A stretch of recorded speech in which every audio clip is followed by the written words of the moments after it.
One of the alleged human rights violations in China that is gaining global attention is organ transplant abuse.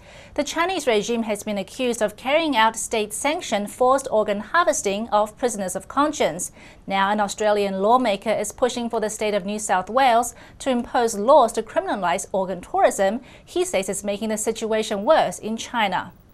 An Australian Member of Parliament is proposing new legislation that would make it a criminal offence to buy trafficked organs. The New South Wales politician says it would only penalise citizens in his state, but he hopes its effects will be global. The best way we can do that is pass laws in our home countries to make it a crime to be part of that trade.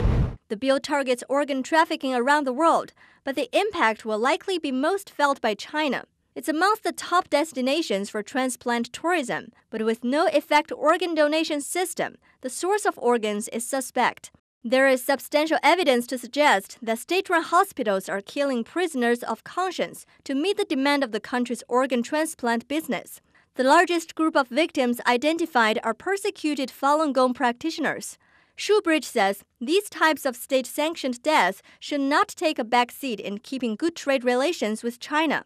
Australia and China have a very robust international trade relationship, but that's based upon both parties' mutual interests. But we cannot allow that commercial relationship to impact on what we think is the right thing to do by way of human rights and what we think is the necessary thing to do to stamp out a trade like unethical transplant tourism. If passed, the law would make it illegal to receive organs from an unwilling donor. If the removal of the organ could reasonably lead to the donor's death, the recipient could be charged with manslaughter.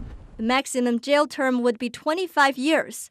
We would hope that it'll make people think twice before they go overseas and take an organ from someone who hasn't voluntarily donated it. Shoebridge is opening his bill up for feedback. A stakeholder survey on his website will close on March 7th. He hopes to introduce the bill to the New South Wales Legislative Council this year.